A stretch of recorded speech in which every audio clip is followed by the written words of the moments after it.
Hello everybody, I'm right here. I'm going to document what everything looks like now. I'm going to do a winterizing real quick for my plants.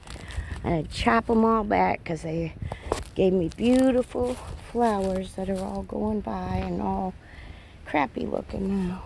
So,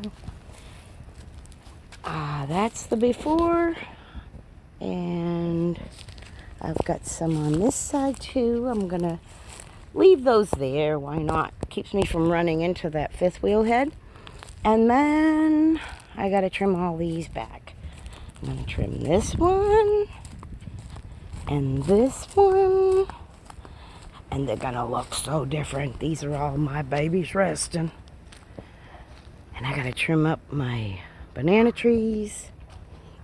I got to weed this garden of the ferns because they're climbing on my snake plant.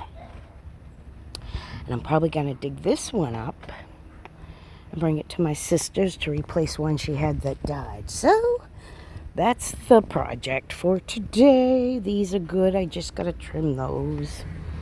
Other than that, it will be a quick pause and I will be back to show you what we did.